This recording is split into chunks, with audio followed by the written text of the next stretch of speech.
Well, several years ago, I was doing a tour across Canada with a dance group that my wife was the director of called Footworks Percussive Dance Ensemble. And they were doing a tour of children's festivals from one end of Canada to the other end of Canada.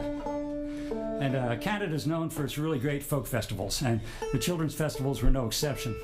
They were beautiful, and it was quite an honor to be on that tour. And we were in Calgary. And a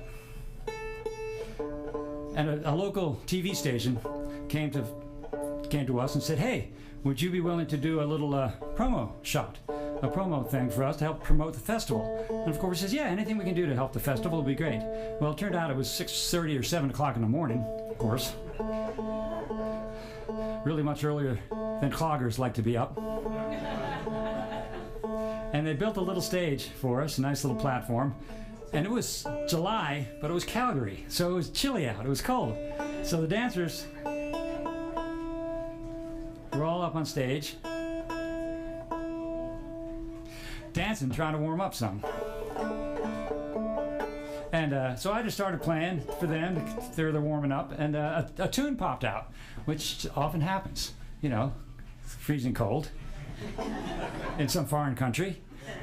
Why not? And so I called to Calgary and recorded it on my second solo CD, the one called Steppin' in the Boiler House, which has actually got these little fine-looking shoes on the cover.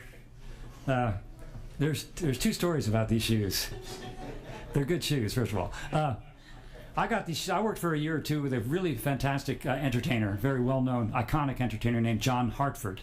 He was a fiddle player, banjo player, singer-songwriter, probably best known for the song "Gentle on My Mind" that he wrote, that Glenn Campbell had as a hit. And actually, John was playing with Glenn at the time, and he brought him that song. And so John knew I was kind of a shoe hound, and I was visiting at his house in Nashville, actually in Madison, Tennessee, right outside of Nashville. He had a big, beautiful house right on the Cumberland River. He said, "Come here, I got something I think you'd like." And he opened a drawer in his office, and there were these beautiful shoes in there. He said, "These are just a little bit big for me." I put them on. They were a little big for me, too. But I said, "Oh, they're perfect." And as is the case with many things in life, I kind of grew into them.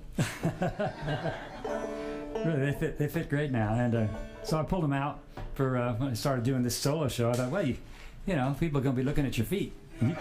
You're going to be looking at your feet. And when you look down, you want to feel good about it. So,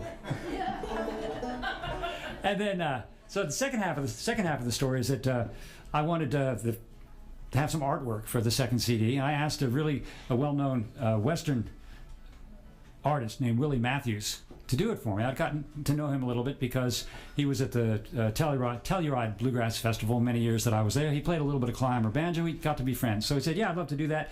Next time you're in Denver, come and bring some nice clothes. We'll take some pictures, and then I'll use those pictures to do the art." So I came and took a lot of pictures of me, and I knew the title was going to be "Steppin' in the Boiler House."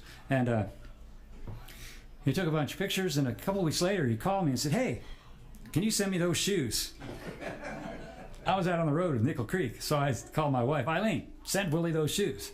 And she did. I had no idea what he was going to do. I was expecting a nice picture of, me. I mean, look how could you go wrong with this right here? And I got the artwork, and it was just from here down on the front cover. I thought, what do you think that's my better half or something? Dancing on this old wood floor, and it was really beautiful. And not only did he do one piece of artwork, he did two. He did a piece for the back, which is these same shoes up in the air, clicking the heels. So anyways, you don't have to buy the CD, but check it out when you're at the